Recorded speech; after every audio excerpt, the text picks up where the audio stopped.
The Call of Cthulhu. By H.P. Lovecraft. 1. The Horror in Clay. The most merciful thing in the world, I think, is the inability of the human mind to correlate all its contents. We live on a placid island of ignorance in the midst of black seas of infinity, and it was not meant that we should voyage far. The sciences, each straining in its own direction, have hitherto harmed us little. But some day the piecing together of dissociated knowledge will open up such terrifying vistas of reality, and of our frightful position therein, that we shall either go mad from the revelation or flee from the deadly light into the peace and safety of a new dark age. Theosophists have guessed at the awesome grandeur of the cosmic cycle wherein our world and human race form transient incidents. They have hinted at strange survivals in terms which would freeze the blood if not masked by a bland optimism. But it is not from them that there came the single glimpse of forbidden eons which chills me when I think of it and maddens me when I dream of it. That glimpse, like all dread glimpses of truth, flashed out from an accidental piecing together of separated things, in this case an old newspaper item and the notes of a dead professor. I hope that no one else will accomplish this piecing out. Certainly, if I live, I shall never knowingly supply a link in so hideous a chain.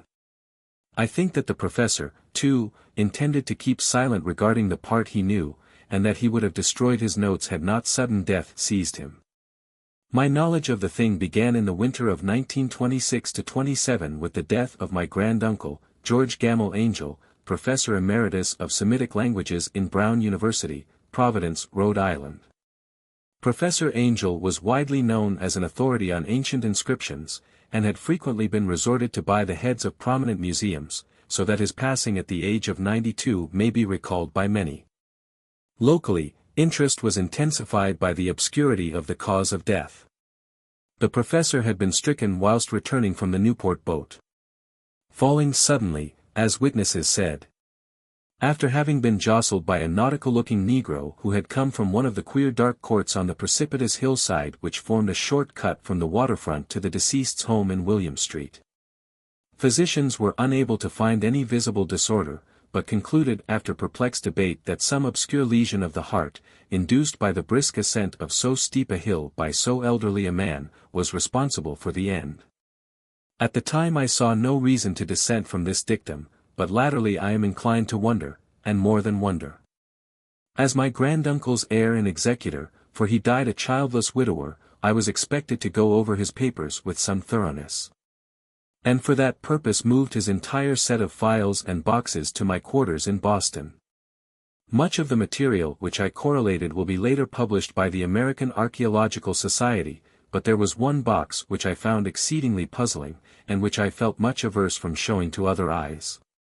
It had been locked, and I did not find the key till it occurred to me to examine the personal ring which the professor carried always in his pocket. Then, indeed, I succeeded in opening it, but when I did so seemed only to be confronted by a greater and more closely locked barrier.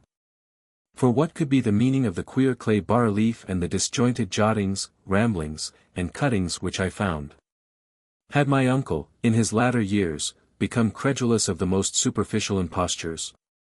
I resolved to search out the eccentric sculptor responsible for this apparent disturbance of an old man's peace of mind.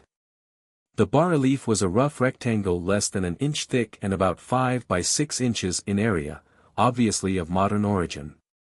Its designs, however, were far from modern in atmosphere and suggestion, for, although the vagaries of Cubism and Futurism are many and wild, they do not often reproduce that cryptic regularity which lurks in prehistoric writing. And writing of some kind the bulk of these designs seemed certainly to be. Though my memory, despite much familiarity with the papers and collections of my uncle, failed in any way to identify this particular species, or even hint at its remotest affiliations. Above these apparent hieroglyphics was a figure of evidently pictorial intent, though its impressionistic execution forbade a very clear idea of its nature. It seemed to be a sort of monster, or symbol representing a monster, of a form which only a diseased fancy could conceive. If I say that my somewhat extravagant imagination yielded simultaneous pictures of an octopus, a dragon, and a human caricature, I shall not be unfaithful to the spirit of the thing. A pulpy, tentacled head surmounted a grotesque and scaly body with rudimentary wings, but it was the general outline of the whole which made it most shockingly frightful. Behind the figure was a vague suggestion of a cyclopean architectural background. The writing accompanying this oddity was, aside from a stack of press cuttings, in Professor Angell's most recent hand, and made no pretense to literary style. What seemed to be the main document was headed Cthulhu Cult in characters painstakingly printed to avoid the erroneous reading of a word so unheard of. This manuscript was divided into two sections, the first of which was headed 1925, Dream and Dream Work of H. Wilcox, 7, Thomas Street, Providence, R.I., and the second, Narrative of Inspector John R. LeGrasse, 121, Bienville Street, New Orleans, Louisiana. At 1908 A.A.S. MTG, Notes on Same, and Professor Webb's ACCT. The other manuscript papers were all brief notes, some of them accounts of the queer dreams of different persons, some of them citations from theosophical books and magazines, notably W. Scott Elliott's Atlantis and the Lost Lemuria, and the rest comments on long-surviving secret societies and hidden cults. With references to passages in such mythological and anthropological sourcebooks as Fraser's Golden Bough and Miss Murray's Witch Cult in Western Europe. The cuttings largely alluded to outre mental illnesses and outbreaks of group folly or mania in the spring of 1925. The first half of the principal manuscript told a very peculiar tale. It appears that on March 1, 1925, a thin, dark young man of neurotic and excited aspect had called upon Professor Angell bearing the singular clay bas-relief, which was then exceedingly damp and fresh.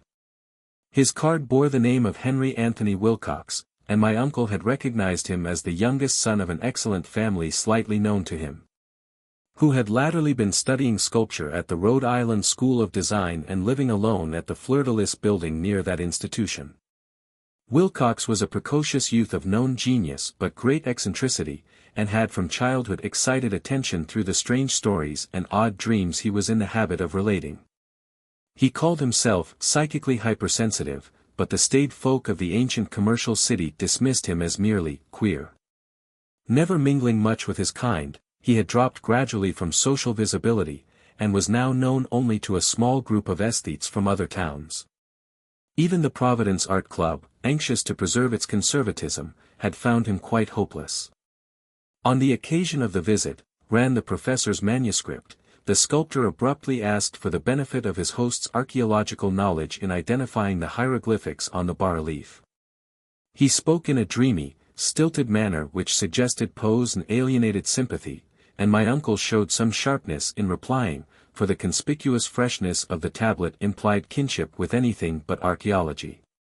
Young Wilcox's rejoinder, which impressed my uncle enough to make him recall and record it verbatim, was of a fantastically poetic cast which must have typified his whole conversation, and which I have since found highly characteristic of him. He said, "It is new, indeed, for I made it last night in a dream of strange cities, and dreams are older than brooding Tyre, or the contemplative Sphinx, or garden-girdled Babylon." It was then that he began that rambling tale which suddenly played upon a sleeping memory and won the fevered interest of my uncle. There had been a slight earthquake tremor the night before, the most considerable felt in New England for some years. And Wilcox's imagination had been keenly affected. Upon retiring, he had had an unprecedented dream of great cyclopean cities of Titan blocks and skyflung monoliths, all dripping with green ooze and sinister with latent horror. Hieroglyphics had covered the walls and pillars, and from some undetermined point below had come a voice that was not a voice. A chaotic sensation which only fancy could transmute into sound, but which he attempted to render by the almost unpronounceable jumble of letters, Cthulhu Ftain. This verbal jumble was the key to the recollection which excited and disturbed Professor Angell. He questioned the sculptor with scientific minuteness, and studied with almost frantic intensity the bas-relief on which the youth had found himself working, chilled and clad only in his nightclothes, when waking had stolen bewilderingly over him. My uncle blamed his old age, Wilcox afterward said, for his slowness in recognizing both hieroglyphics and pictorial design. Many of his questions seemed highly out of place to his visitor, especially those which tried to connect the latter with strange cults or societies. And Wilcox could not understand the repeated promises of silence which he was offered in exchange for an admission of membership in some widespread mystical or paganly religious body. When Professor Angell became convinced that the sculptor was indeed ignorant of any cult or system of cryptic lore, he besieged his visitor with demands for future reports of dreams. This bore regular fruit, for after the first interview the manuscript records daily calls of the young man, during which he related startling fragments of nocturnal imagery whose burden was always some terrible cyclopean vista of dark and dripping stone, with a subterrene voice or intelligence shouting monotonously in enigmatical sense impacts uninscribable save as gibberish. The two sounds most frequently repeated are those rendered by the letters Cthulhu and Relia. On March 23, the manuscript continued, Wilcox failed to appear. And inquiries at his quarters revealed that he had been stricken with an obscure sort of fever and taken to the home of his family in Waterman Street. He had cried out in the night, arousing several other artists in the building, and had manifested since then only alternations of unconsciousness and delirium. My uncle at once telephoned the family, and from that time forward kept close watch of the case, calling often at the Thayer Street office of Dr. Toby, whom he learned to be in charge. The youth's febrile mind, apparently, was dwelling on strange things, and the doctor shuddered now and then as he spoke of them. They included not only a repetition of what he had formerly dreamed, but touched wildly on a gigantic thing miles high which walked or lumbered about. He at no time fully described this object, but occasional frantic words, as repeated by Dr. Toby, convinced the professor that it must be identical with the nameless monstrosity he had sought to depict in his dream sculpture. Reference to this object, the doctor added, was invariably a prelude to the young man's subsidence into lethargy. His temperature, oddly enough, was not greatly above normal, but the whole condition was otherwise such as to suggest true fever rather than mental disorder. On April 2 at about 3 p.m. every trace of Wilcox's malady suddenly ceased. He sat upright in bed, astonished to find himself at home and completely ignorant of what had happened in dream or reality since the night of March 22. Pronounced well by his physician, he returned to his quarters in 3 days. But to Professor Angell he was of no further assistance. All traces of strange dreaming had vanished with his recovery, and my uncle kept no record of his night thoughts after a week of pointless and irrelevant accounts of thoroughly usual visions. Here the first part of the manuscript ended, but references to certain of the scattered notes gave me much material for thought, so much, in fact, that only the ingrained skepticism then forming my philosophy can account for my continued distrust of the artist. The notes in question were those descriptive of the dreams of various persons covering the same period as that in which young Wilcox had had his strange visitations. My uncle, it seems, had quickly instituted a prodigiously far-flung body of inquiries amongst nearly all the friends whom he could question without impertinence, asking for nightly reports of their dreams, and the dates of any notable visions for some time past. The reception of his request seems to have been varied, but he must, at the very least, have received more responses than any ordinary man could have handled without a secretary. This original correspondence was not preserved, but his notes formed a thorough and really significant digest. Average people in society and business, New England's traditional salt of the earth, gave an almost completely negative result, though scattered cases of uneasy but formless nocturnal impressions appear here and there.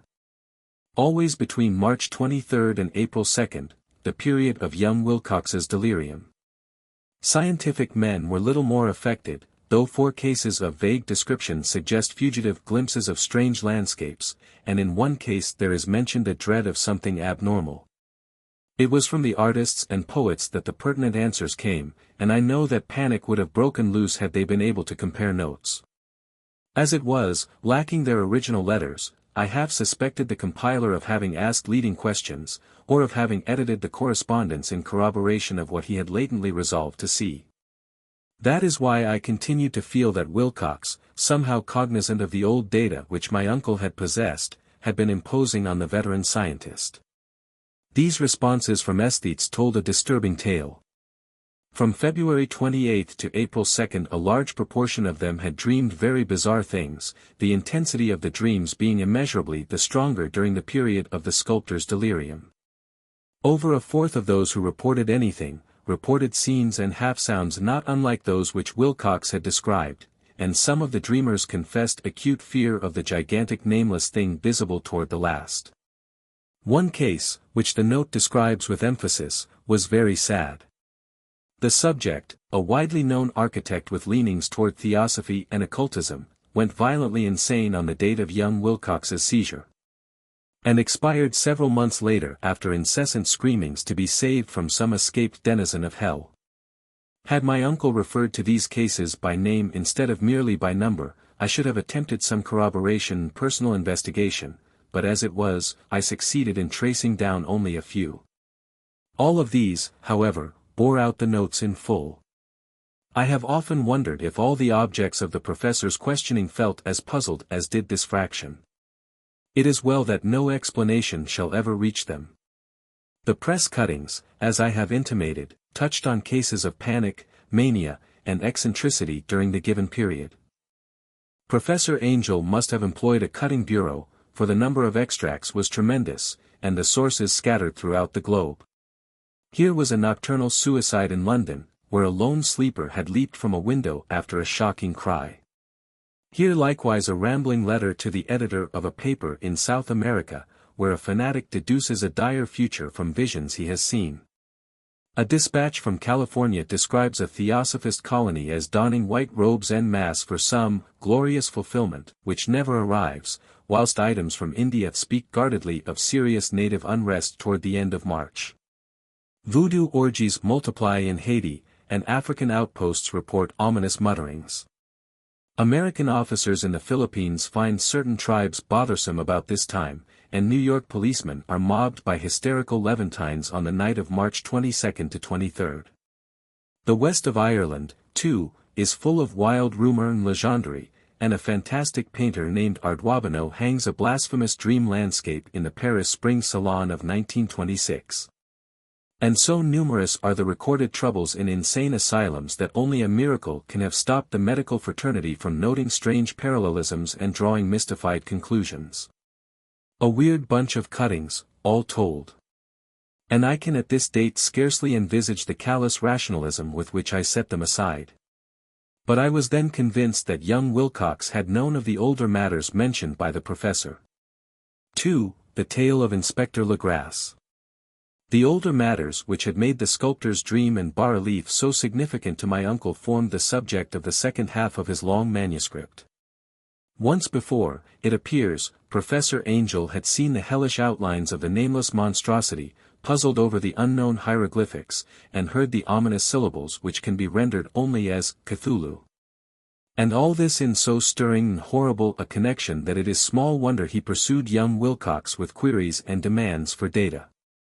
This earlier experience had come in 1908, 17 years before, when the American Archaeological Society held its annual meeting in St. Louis. Professor Angell, as befitted one of his authority and attainments, had had a prominent part in all the deliberations, and was one of the first to be approached by the several outsiders who took advantage of the convocation to offer questions for correct answering and problems for expert solution.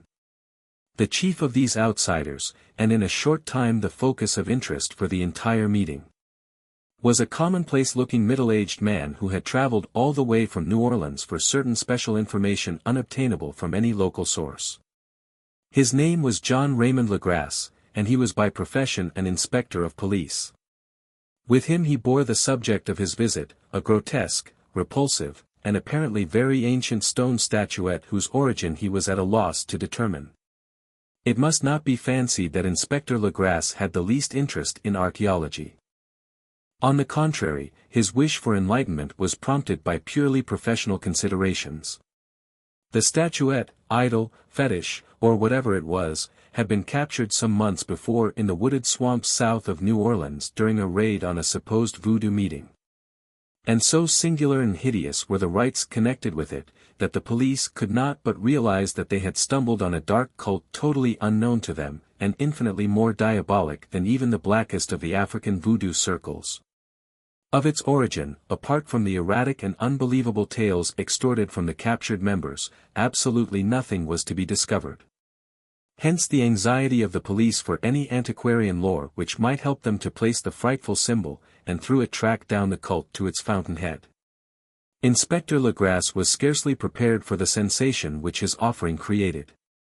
One sight of the thing had been enough to throw the assembled men of science into a state of tense excitement. And they lost no time in crowding around him to gaze at the diminutive figure whose utter strangeness and air of genuinely abysmal antiquity hinted so potently at unopened and archaic vistas. No recognized school of sculpture had animated this terrible object, yet centuries and even thousands of years seemed recorded in its dim and greenish surface of unplaceable stone. The figure, which was finally passed slowly from man to man for close and careful study, was between 7 and 8 inches in height, and of exquisitely artistic workmanship. It represented a monster of vaguely anthropoid outline, but with an octopus-like head whose face was a mass of feelers, a scaly, rubbery-looking body, prodigious claws on hind and fore feet, and long, narrow wings behind. This thing, which seemed instinct with a fearsome and unnatural malignancy, was of a somewhat bloated corpulence, and squatted evilly on a rectangular block or pedestal covered with undecipherable characters. The tips of the wings touched the back edge of the block, the seat occupied the center, whilst the long, curved claws of the doubled-up, crouching hind legs gripped the front edge and extended a quarter of the way down toward the bottom of the pedestal. The cephalopod head was bent forward, so that the ends of the facial feelers brushed the backs of huge forepaws which clasped the croucher's elevated knees. The aspect of the whole was abnormally lifelike, and the more subtly fearful because its source was so totally unknown. Its vast, awesome, and incalculable age was unmistakable. Yet not one link did it show with any known type of art belonging to civilization's youth, or indeed to any other time. Totally separate and apart, its very material was a mystery. For the soapy, greenish-black stone with its golden or iridescent flecks and striations resembled nothing familiar to geology or mineralogy. The characters along the base were equally baffling. And no member present, despite a representation of half the world's expert learning in this field, could form the least notion of even their remotest linguistic kinship. They, like the subject and material, belonged to something horribly remote and distinct from mankind as we know it, something frightfully suggestive of old and unhallowed cycles of life in which our world and our conceptions have no part. And yet, as the members severally shook their heads and confessed defeat at the inspector's problem, there was one man in that gathering who suspected a touch of bizarre familiarity in the monstrous shape and writing, and who presently told with some diffidence of the odd trifle he knew. This person was the late William Channing Webb, professor of anthropology in Princeton University, and an explorer of no slight note. Professor Webb had been engaged, 48 years before, in a tour of Greenland and Iceland in search of some runic inscriptions which he failed to unearth. And whilst high up on the West Greenland coast had encountered a singular tribe or cult of degenerate Eskimos whose religion, a curious form of devil worship, chilled him with its deliberate bloodthirstiness and repulsiveness. It was a faith of which other Eskimos knew little, and which they mentioned only with shudders, saying that it had come down from horribly ancient eons before ever the world was made. Besides nameless rites and human sacrifices, there were certain queer hereditary rituals addressed to a supreme elder devil or Tornasuk. And of this Professor Webb had taken a careful phonetic copy from an aged Angekok or wizard priest, expressing the sounds in Roman letters as best he knew how. But just now of prime significance was the fetish which this cult had cherished, and around which they danced when the aurora leaped high over the ice cliffs. It was, the professor stated, a very crude bas-relief of stone, comprising a hideous picture and some cryptic writing. And as far as he could tell, it was a rough parallel in all essential features of the bestial thing now lying before the meeting.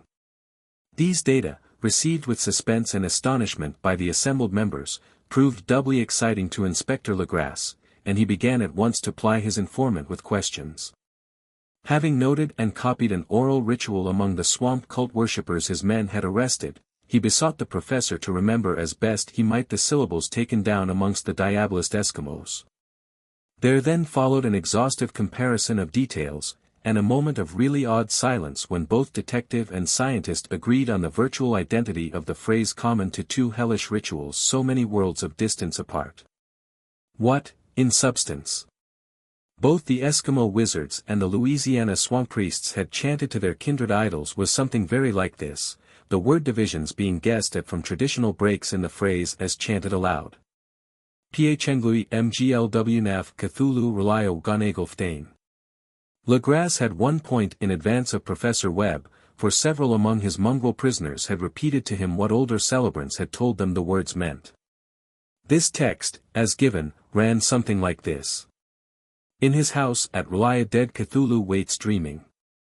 And now, in response to a general urgent demand, Inspector Legras related as fully as possible his experience with the swamp worshippers.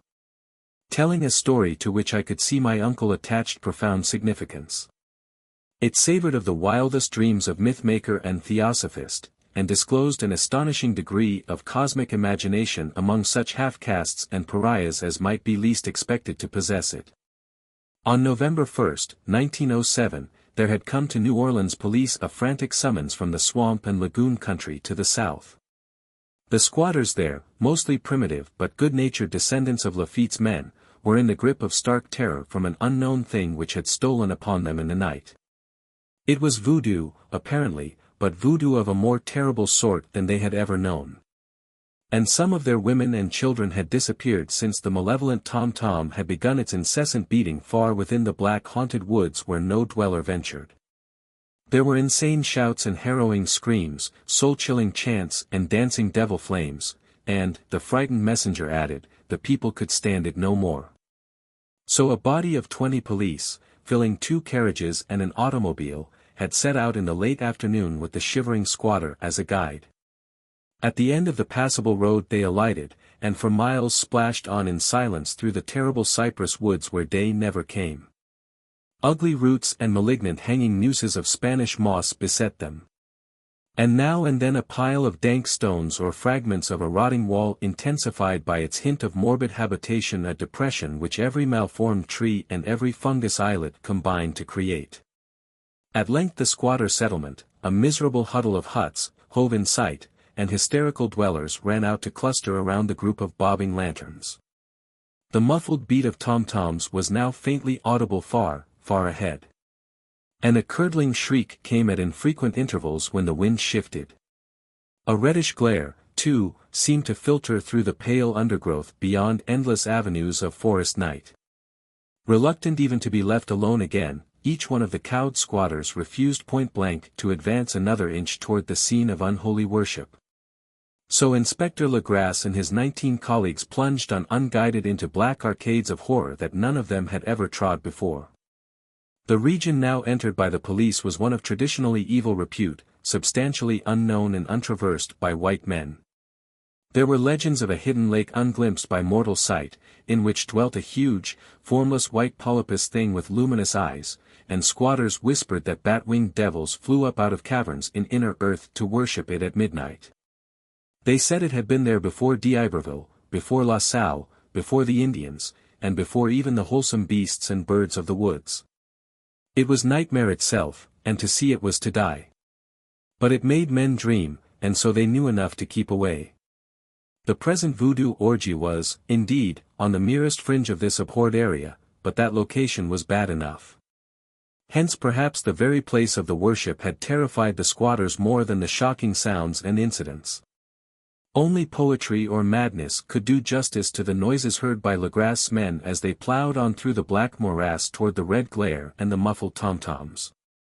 There are vocal qualities peculiar to men, and vocal qualities peculiar to beasts, and it is terrible to hear the one when the source should yield the other. Animal fury and orgiastic license here whipped themselves to demoniac heights by howls and squawking ecstasies that tore and reverberated through those night woods like pestilential tempests from the gulfs of hell. Now and then the less organized ululations would cease, and from what seemed a well-drilled chorus of hoarse voices would rise in sing-song chant that hideous phrase or ritual. Phnglui mglwnaf Cthulhu relio gonagolftain. Then the men, having reached a spot where the trees were thinner, came suddenly in sight of the spectacle itself. 4 of them reeled, 1 fainted, and 2 were shaken into a frantic cry which the mad cacophony of the orgy fortunately deadened. Legras dashed swamp water on the face of the fainting man, and all stood trembling and nearly hypnotized with horror. In a natural glade of the swamp stood a grassy island of perhaps an acre's extent, clear of trees and tolerably dry. On this now leaped and twisted a more indescribable horde of human abnormality than any but a Sime or an Angarola could paint. Void of clothing, this hybrid spawn were braying, bellowing and writhing about a monstrous ring-shaped bonfire. In the center of which, revealed by occasional rifts in the curtain of flame, stood a great granite monolith some 8 feet in height, on top of which, incongruous in its diminutiveness, rested the noxious carven statuette. From a wide circle of 10 scaffolds set up at regular intervals with the flame-girt monolith as a center hung, head downward, the oddly marred bodies of the helpless squatters who had disappeared. It was inside this circle that the ring of worshippers jumped and roared, the general direction of the mass motion being from left to right in endless bacchanal between the ring of bodies and the ring of fire. It may have been only imagination and it may have been only echoes which induced one of the men, an excitable Spaniard, to fancy he heard antiphonal responses to the ritual from some far and unillumined spot deeper within the wood of ancient legendary and horror. This man, Joseph D. Galvez, I later met and questioned, and he proved distractingly imaginative. He indeed went so far as to hint of the faint beating of great wings, and of a glimpse of shining eyes and a mountainous white bulk beyond the remotest trees, but I suppose he had been hearing too much native superstition. Actually, the horrified pause of the men was of comparatively brief duration. Duty came first. And although there must have been nearly 100 mongrel celebrants in the throng, the police relied on their firearms and plunged determinedly into the nauseous rout. For 5 minutes the resultant din and chaos were beyond description. Wild blows were struck, shots were fired, and escapes were made, but in the end Legras was able to count some 47 sullen prisoners, whom he forced to dress in haste and fall into line between 2 rows of policemen. 5 of the worshippers lay dead, and 2 severely wounded ones were carried away on improvised stretchers by their fellow prisoners. The image on the monolith, of course, was carefully removed and carried back by Legras. Examined at headquarters after a trip of intense strain and weariness, the prisoners all proved to be men of a very low, mixed-blooded, and mentally aberrant type. Most were seamen, and a sprinkling of Negroes and mulattoes, largely West Indians or Brava Portuguese from the Cape Verde Islands, gave a coloring of voodooism to the heterogeneous cult. But before many questions were asked, it became manifest that something far deeper and older than Negro fetishism was involved. Degraded and ignorant as they were, the creatures held with surprising consistency to the central idea of their loathsome faith. They worshipped, so they said, the great old ones who lived ages before there were any men, and who came to the young world out of the sky. Those old ones were gone now, inside the earth and under the sea. But their dead bodies had told their secrets in dreams to the first man, who formed a cult which had never died. This was that cult, and the prisoners said it had always existed and always would exist, hidden in distant wastes and dark places all over the world until the time when the great priest Cthulhu, from his dark house in the mighty city of Relaya under the waters, should rise and bring the earth again beneath his sway. Some day he would call, when the stars were ready, and the secret cult would always be waiting to liberate him. Meanwhile no more must be told. There was a secret which even torture could not extract. Mankind was not absolutely alone among the conscious things of earth, for shapes came out of the dark to visit the faithful few. But these were not the great old ones. No man had ever seen the old ones. The carven idol was great Cthulhu, but none might say whether or not the others were precisely like him. No one could read the old writing now, but things were told by word of mouth. The chanted ritual was not the secret, that was never spoken aloud, only whispered. The chant meant only this: in his house at Relaya dead Cthulhu waits dreaming. Only 2 of the prisoners were found sane enough to be hanged, and the rest were committed to various institutions. All denied a part in the ritual murders, and averred that the killing had been done by black-winged ones which had come to them from their immemorial meeting place in the haunted wood. But of those mysterious allies no coherent account could ever be gained. What the police did extract came mainly from an immensely aged mestizo named Castro, who claimed to have sailed to strange ports and talked with undying leaders of the cult in the mountains of China. Old Castro remembered bits of hideous legend that paled the speculations of theosophists and made man and the world seem recent and transient indeed. There had been eons when other things ruled on the earth, and they had had great cities. Remains of them, he said the deathless Chinamen had told him, were still to be found as cyclopean stones on islands in the Pacific. They all died vast epochs of time before man came, but there were arts which could revive them when the stars had come round again to the right positions in the cycle of eternity. They had, indeed, come themselves from the stars, and brought their images with them. These great old ones, Castro continued, were not composed altogether of flesh and blood. They had shape, for did not this star-fashioned image prove it? But that shape was not made of matter. When the stars were right, they could plunge from world to world through the sky, but when the stars were wrong, they could not live. But although they no longer lived, they would never really die. They all lay in stone houses in their great city of Relaya, preserved by the spells of mighty Cthulhu for a glorious resurrection when the stars and the earth might once more be ready for them. But at that time some force from outside must serve to liberate their bodies. The spells that preserved them intact likewise prevented them from making an initial move, and they could only lie awake in the dark and think whilst uncounted millions of years rolled by. They knew all that was occurring in the universe, for their mode of speech was transmitted thought. Even now they talked in their tombs. When, after infinities of chaos, the first men came, the great old ones spoke to the sensitive among them by molding their dreams, for only thus could their language reach the fleshly minds of mammals. Then, whispered Castro, those first men formed the cult around small idols which the great ones showed them, idols brought in dim eras from dark stars. That cult would never die till the stars came right again, and the secret priests would take great Cthulhu from his tomb to revive his subjects and resume his rule of earth. The time would be easy to know, for then mankind would have become as the great old ones, free and wild and beyond good and evil, with laws and morals thrown aside and all men shouting and killing and reveling in joy. Then the liberated old ones would teach them new ways to shout and kill and revel and enjoy themselves, and all the earth would flame with a holocaust of ecstasy and freedom.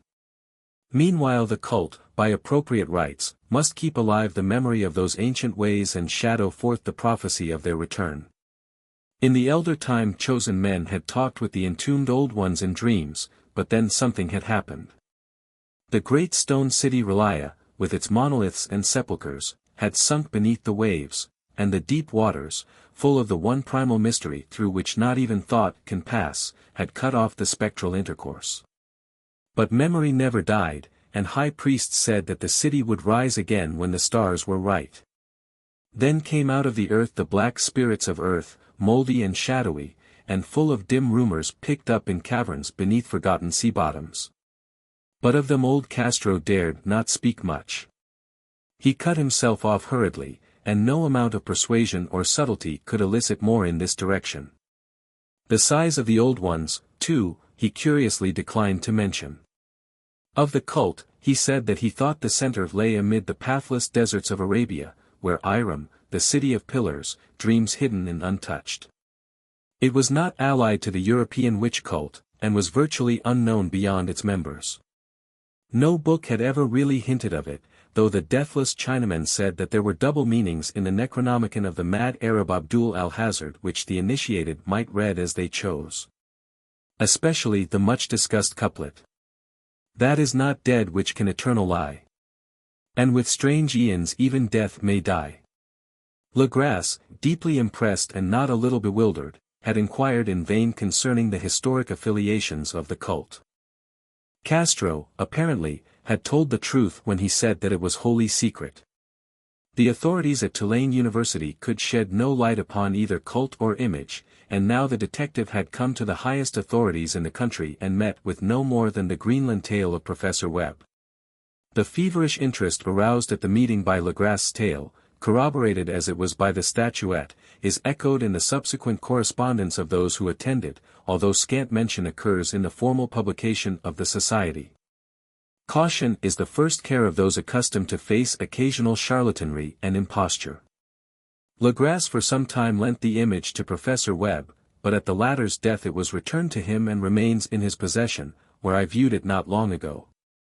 It is truly a terrible thing, and unmistakably akin to the dream sculpture of young Wilcox.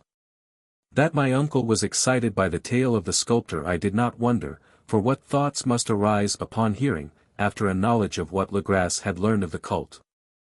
Of a sensitive young man who had dreamed not only the figure and exact hieroglyphics of the swamp-found image and the Greenland devil tablet, but had come in his dreams upon at least 3 of the precise words of the formula uttered alike by Eskimo diabolists and mongrel Louisianans. Professor Angell's instant start on an investigation of the utmost thoroughness was eminently natural. Though privately I suspected young Wilcox of having heard of the cult in some indirect way, and of having invented a series of dreams to heighten and continue the mystery at my uncle's expense. The dream narratives and cuttings collected by the professor were, of course, strong corroboration, but the rationalism of my mind and the extravagance of the whole subject led me to adopt what I thought the most sensible conclusions.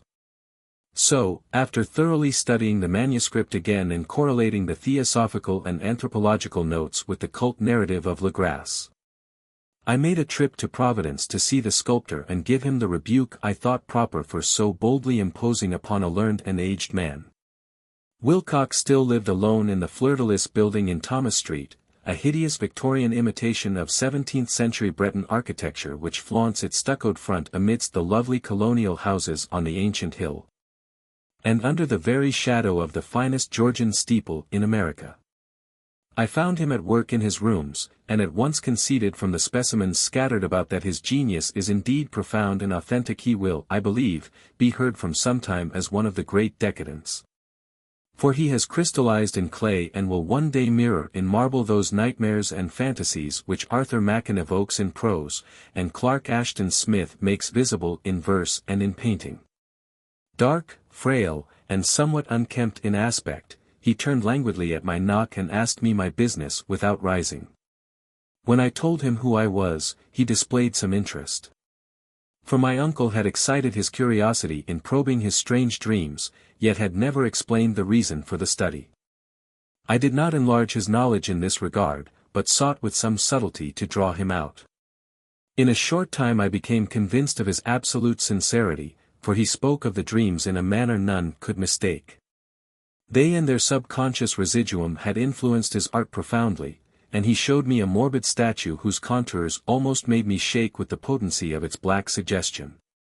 He could not recall having seen the original of this thing except in his own dream bas-relief, but the outlines had formed themselves insensibly under his hands.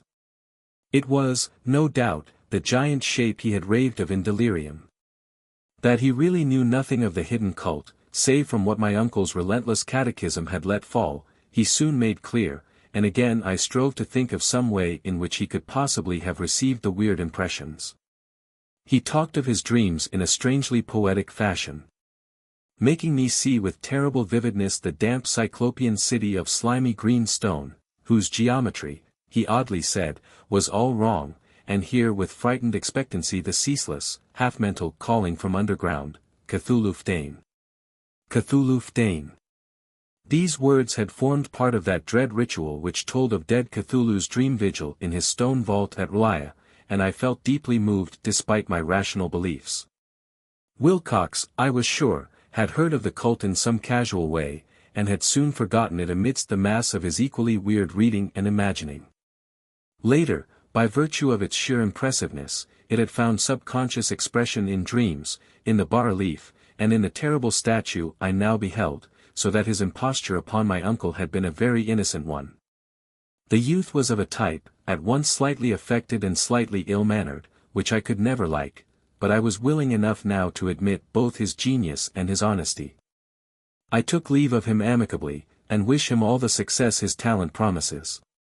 The matter of the cult still remained to fascinate me, and at times I had visions of personal fame from researches into its origin and connections. I visited New Orleans, talked with Legrasse and others of that old-time raiding party, saw the frightful image, and even questioned such of the mongrel prisoners as still survived. Old Castro, unfortunately, had been dead for some years. What I now heard so graphically at first hand, though it was really no more than a detailed confirmation of what my uncle had written, excited me afresh. For I felt sure that I was on the track of a very real, very secret, and very ancient religion whose discovery would make me an anthropologist of note. My attitude was still one of absolute materialism, as I wish it still were, and I discounted with almost inexplicable perversity the coincidence of the dream notes and odd cuttings collected by Professor Angell. One thing which I began to suspect, and which I now fear I know, is that my uncle's death was far from natural. He fell on a narrow hill street leading up from an ancient waterfront swarming with foreign mongrels, after a careless push from a Negro sailor. I did not forget the mixed blood and marine pursuits of the cult members in Louisiana, and would not be surprised to learn of secret methods and poison needles as ruthless and as anciently known as the cryptic rites and beliefs. Legrasse and his men, it is true, have been let alone, but in Norway a certain seaman who saw things is dead. Might not the deeper inquiries of my uncle after encountering the sculptor's data have come to sinister ears? I think Professor Angell died because he knew too much, or because he was likely to learn too much. Whether I shall go as he did remains to be seen, for I have learned much now. 3. The madness from the sea. If heaven ever wishes to grant me a boon, it will be a total effacing of the results of a mere chance which fixed my eye on a certain stray piece of shelf paper. It was nothing on which I would naturally have stumbled in the course of my daily round, for it was an old number of an Australian journal, Sydney Bulletin for April 18, 1925. It had escaped even the cutting bureau which had at the time of its issuance been avidly collecting material for my uncle's research. I had largely given over my inquiries into what Professor Angell called the Cthulhu cult, and was visiting a learned friend of Paterson, New Jersey, the curator of a local museum and a mineralogist of note. Examining one day the reserve specimens roughly set on the storage shelves in a rear room of the museum, my eye was caught by an odd picture in one of the old papers spread beneath the stones. It was the Sydney Bulletin I have mentioned, for my friend has wide affiliations in all conceivable foreign parts, and the picture was a half-tone cut of a hideous stone image almost identical with that which Legrasse had found in the swamp. Eagerly clearing the sheet of its precious contents, I scanned the item in detail, and was disappointed to find it of only moderate length. What it suggested, however, was of portentous significance to my flagging quest. And I carefully tore it out for immediate action. It read as follows. Mystery derelict found at sea. Vigilant arrives with helpless armed New Zealand yacht in tow. One survivor and dead man found aboard. Tale of desperate battle and deaths at sea. Rescued seaman refuses particulars of strange experience. Odd idol found in his possession. Inquiry to follow. The Morrison Company. Freighter Vigilant, bound from Valparaiso, arrived this morning at its wharf in Darling Harbor, having in tow the battled and disabled but heavily armed steam yacht Alert of Dunedin, N.Z., which was sighted April 12 in S. latitude 34 degrees 21 minutes, W. Longitude 152 degrees 17 minutes, with one living and one dead man aboard. The Vigilant left Valparaiso March 25, and on April 2d was driven considerably south of her course by exceptionally heavy storms and monster waves. On April 12 the derelict was sighted, and though apparently deserted, was found upon boarding to contain one survivor in a half-delirious condition and one man who had evidently been dead for more than a week. The living man was clutching a horrible stone idol of unknown origin, about a foot in height, regarding whose nature authorities at Sydney University, the Royal Society, and the museum in College Street all profess complete bafflement. And which the survivor says he found in the cabin of the yacht, in a small carved shrine of common pattern. This man, after recovering his senses, told an exceedingly strange story of piracy and slaughter. He is Gustav Johansen, a Norwegian of some intelligence, and had been second mate of the two-masted schooner Emma of Auckland, which sailed for Callao February 20th, with a complement of 11 men. The Emma, he says, was delayed and thrown widely south of her course by the great storm of March 1st, and on March 22 d, in S. latitude 49 degrees 51, W. longitude 128 degrees 34, encountered the Alert, manned by a queer and evil-looking crew of Kanakas and half-castes. Being ordered peremptorily to turn back, Captain Collins refused. Whereupon the strange crew began to fire savagely and without warning upon the schooner with a peculiarly heavy battery of brass cannon forming part of the yacht's equipment. The Emma's men showed fight, says the survivor, and though the schooner began to sink from shots beneath the waterline, they managed to heave alongside their enemy and board her, grappling with the savage crew on the yacht's deck. And being forced to kill them all, the number being slightly superior, because of their particularly abhorrent and desperate though rather clumsy mode of fighting. 3 of the Emma's men, including Captain Collins and First Mate Green, were killed. And the remaining 8 under Second Mate Johansen proceeded to navigate the captured yacht, going ahead in their original direction to see if any reason for their ordering back had existed. The next day, it appears, they raised and landed on a small island, although none is known to exist in that part of the ocean. And 6 of the men somehow died ashore, though Johansen is queerly reticent about this part of his story and speaks only of their falling into a rock chasm.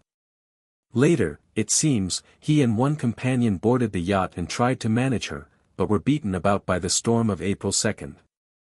From that time till his rescue on the 12th, the man remembers little, and he does not even recall when William Bryden, his companion, died. Bryden's death reveals no apparent cause, and was probably due to excitement or exposure. Cable advices from Dunedin report that the Alert was well known there as an island trader, and bore an evil reputation along the waterfront. It was owned by a curious group of half-castes whose frequent meetings and night trips to the woods attracted no little curiosity, and it had set sail in great haste just after the storm and earth tremors of March 1st. Our Auckland correspondent gives the Emma and her crew an excellent reputation, and Johansen is described as a sober and worthy man. The Admiralty will institute an inquiry on the whole matter beginning tomorrow, at which every effort will be made to induce Johansen to speak more freely than he has done hitherto. This was all, together with the picture of the hellish image. But what a train of ideas it started in my mind. Here were new treasuries of data on the Cthulhu cult, and evidence that it had strange interests at sea as well as on land. What motive prompted the hybrid crew to order back the Emma as they sailed about with their hideous idol? What was the unknown island on which 6 of the Emma's crew had died, and about which the mate Johansen was so secretive? What had the Vice-Admiralty's investigation brought out, and what was known of the noxious cult in Dunedin? And most marvelous of all, what deep and more than natural linkage of dates was this which gave a malign and now undeniable significance to the various turns of events so carefully noted by my uncle? March 1st, our February 28th according to the international date line, the earthquake and storm had come. From Dunedin the Alert and her noisome crew had darted eagerly forth as if imperiously summoned, and on the other side of the earth poets and artists had begun to dream of a strange, dank cyclopean city, whilst a young sculptor had moulded in his sleep the form of the dreaded Cthulhu. March 23rd the crew of the Emma landed on an unknown island and left 6 men dead. And on that date the dreams of sensitive men assumed a heightened vividness and darkened with dread of a giant monster's malign pursuit, whilst an architect had gone mad and a sculptor had lapsed suddenly into delirium. And what of this storm of April 2nd, the date on which all dreams of the dank city ceased, and Wilcox emerged unharmed from the bondage of strange fever? What of all this, and of those hints of old Castro about the sunken, star-born old ones and their coming reign, their faithful cult and their mastery of dreams? Was I tottering on the brink of cosmic horrors beyond man's power to bear? If so, they must be horrors of the mind alone, for in some way the 2nd of April had put a stop to whatever monstrous menace had begun its siege of mankind's soul. That evening, after a day of hurried cabling and arranging, I bade my host adieu and took a train for San Francisco. In less than a month I was in Dunedin. where, however, I found that little was known of the strange cult members who had lingered in the old sea taverns. Waterfront scum was far too common for special mention. Though there was vague talk about one inland trip these mongrels had made, during which faint drumming and red flame were noted on the distant hills. In Auckland I learned that Johansen had returned with yellow hair turned white after a perfunctory and inconclusive questioning at Sydney, and had thereafter sold his cottage in West Street and sailed with his wife to his old home in Oslo. Of his stirring experience he would tell his friends no more than he had told the Admiralty officials, and all they could do was to give me his Oslo address.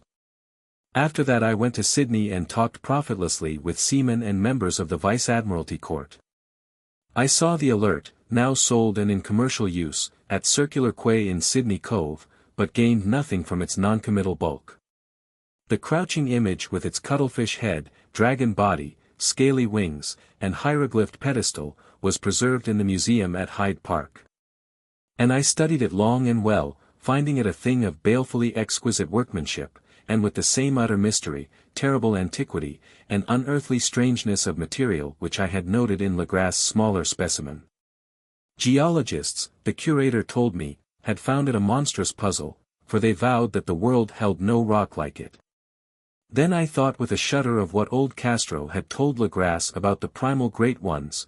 They had come from the stars, and had brought their images with them. Shaken with such a mental revolution as I had never before known, now resolved to visit mate Johansen in Oslo. Sailing for London, I re-embarked at once for the Norwegian capital. And one autumn day landed at the trim wharves in the shadow of the Egeberg. Johansen's address, I discovered, lay in the old town of King Harald Hardrada, which kept alive the name of Oslo during all the centuries that the greater city masqueraded as Christiania. I made the brief trip by taxicab, and knocked with palpitant heart at the door of a neat and ancient building with plastered front. A sad-faced woman in black answered my summons, and I was stung with disappointment when she told me in halting English that Gustav Johansen was no more. He had not long survived his return, said his wife, for the doings at sea in 1925 had broken him. He had told her no more than he had told the public, but had left a long manuscript, of technical matters, as he said, written in English, evidently in order to safeguard her from the peril of casual perusal. During a walk through a narrow lane near the Gothenburg dock, a bundle of papers falling from an attic window had knocked him down. 2 Lascar sailors at once helped him to his feet, but before the ambulance could reach him he was dead. Physicians found no adequate cause for the end, and laid it to heart trouble and a weakened constitution.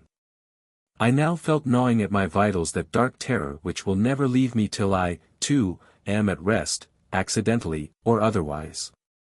Persuading the widow that my connection with her husband's technical matters was sufficient to entitle me to his manuscript, I bore the document away and began to read it on the London boat. It was a simple, rambling thing, a naive sailor's effort at a post facto diary, and strove to recall day by day that last awful voyage. I cannot attempt to transcribe it verbatim in all its cloudiness and redundance, but I will tell its gist enough to show why the sound of the water against the vessel's sides became so unendurable to me that I stopped my ears with cotton. Johansen, thank God, did not know quite all, even though he saw the city and the thing, but I shall never sleep calmly again when I think of the horrors that lurk ceaselessly behind life in time and in space. And of those unhallowed blasphemies from elder stars which dream beneath the sea. Known and favored by a nightmare cult ready and eager to loose them on the world whenever another earthquake shall heave their monstrous stone city again to the sun and air. Johansen's voyage had begun just as he told it to the Vice-Admiralty. The Emma, in ballast, had cleared Auckland on February 20th, and had felt the full force of that earthquake-born tempest which must have heaved up from the sea bottom the horrors that filled men's dreams. Once more under control, the ship was making good progress when held up by the Alert on March 22nd, and I could feel the mate's regret as he wrote of her bombardment and sinking. Of the swarthy cult fiends on the Alert he speaks with significant horror. There was some peculiarly abominable quality about them which made their destruction seem almost a duty, and Johansen shows ingenuous wonder at the charge of ruthlessness brought against his party during the proceedings of the Court of Inquiry. Then, driven ahead by curiosity in their captured yacht under Johansen's command, the men sight a great stone pillar sticking out of the sea, and in s. latitude 47 degrees 9 minutes, W. longitude 126 degrees 43 minutes come upon a coastline of mingled mud, ooze, and weedy cyclopean masonry which can be nothing less than the tangible substance of Earth's supreme terror, the nightmare corpse city of Relia. That was built in measureless eons behind history by the vast, loathsome shapes that seep down from the dark stars. There lay great Cthulhu and his hordes, hidden in green slimy vaults and sending out at last, after cycles incalculable, the thoughts that spread fear to the dreams of the sensitive and called imperiously to the faithful to come on a pilgrimage of liberation and restoration. All this Johansen did not suspect, but God knows he soon saw enough. I suppose that only a single mountain-top, the hideous monolith-crowned citadel whereon great Cthulhu was buried, actually emerged from the waters. When I think of the extent of all that may be brooding down there I almost wish to kill myself forthwith. Johansen and his men were awed by the cosmic majesty of this dripping Babylon of elder demons, and must have guessed without guidance that it was nothing of this or of any sane planet. Awe at the unbelievable size of the greenish stone blocks, at the dizzying height of the great carven monolith, and at the stupefying identity of the colossal statues and bas-reliefs with the queer image found in the shrine on the alert, is poignantly visible in every line of the mate's frightened description. Without knowing what futurism is like, Johansen achieved something very close to it when he spoke of the city. For instead of describing any definite structure or building, he dwells only on the broad impressions of vast angles and stone surfaces, surfaces too great to belong to anything right or proper for this earth, and impious with horrible images and hieroglyphs. I mention his talk about angles because it suggests something Wilcox had told me of his awful dreams. He had said that the geometry of the dream place he saw was abnormal, non-Euclidean, and loathsomely redolent of spheres and dimensions apart from ours. Now an unlettered seaman felt the same thing whilst gazing at the terrible reality.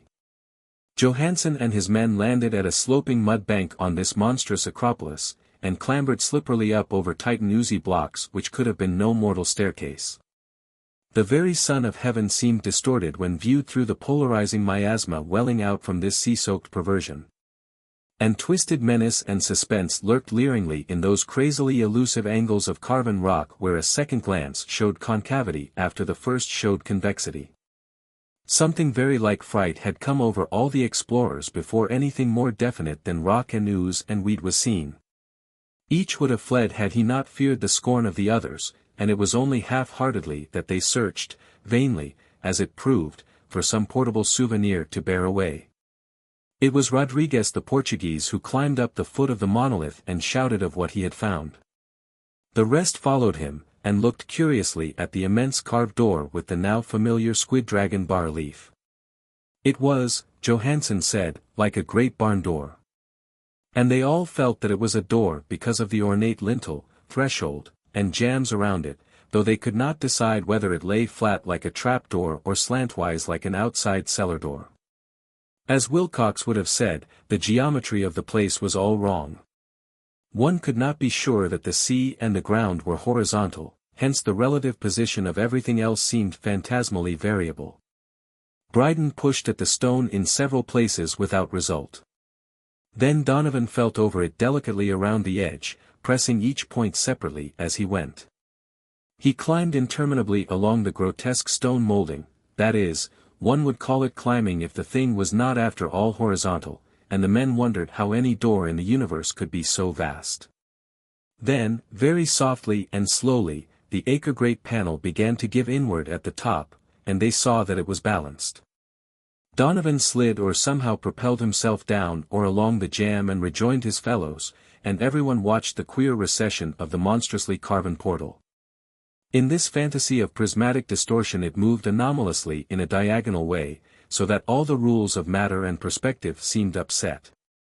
The aperture was black with a darkness almost material. That tenebrousness was indeed a positive quality. For it obscured such parts of the inner walls as ought to have been revealed, and actually burst forth like smoke from its eon-long imprisonment. visibly darkening the sun as it slunk away into the shrunken and gibbous sky on flapping membranous wings. The odor arising from the newly opened depths was intolerable, and at length the quick-eared Hawkins thought he heard a nasty, slopping sound down there.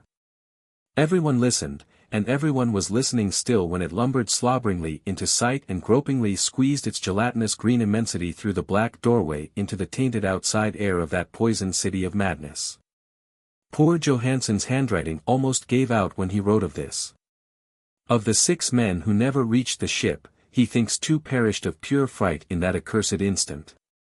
The thing cannot be described, there is no language for such abysms of shrieking and immemorial lunacy, such eldritch contradictions of all matter, force, and cosmic order. A mountain walked or stumbled. God! What wonder that across the earth a great architect went mad, and poor Wilcox raved with fever in that telepathic instant. The thing of the idols, the green, sticky spawn of the stars, had awaked to claim his own. The stars were right again, and what an age-old cult had failed to do by design, a band of innocent sailors had done by accident. After vigintillions of years great Cthulhu was loose again, and ravening for delight. 3 men were swept up by the flabby claws before anybody turned. God rest them, if there be any rest in the universe. They were Donovan, Guerrera and Engstrom. Parker slipped as the other 3 were plunging frenziedly over endless vistas of green-crusted rock to the boat, and Johansen swears he was swallowed up by an angle of masonry which shouldn't have been there. An angle which was acute, but behaved as if it were obtuse. So only Bryden and Johansen reached the boat, and pulled desperately for the Alert as the mountainous monstrosity flopped down the slimy stones and hesitated floundering at the edge of the water.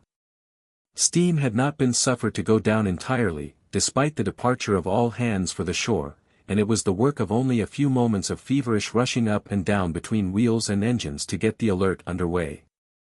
Slowly, amidst the distorted horrors of that indescribable scene, she began to churn the lethal waters. Whilst on the masonry of that charnel shore that was not of earth the Titan thing from the stars slavered and gibbered like Polypheme cursing the fleeing ship of Odysseus. Then, bolder than the storied Cyclops, great Cthulhu slid greasily into the water and began to pursue with vast wave-raising strokes of cosmic potency.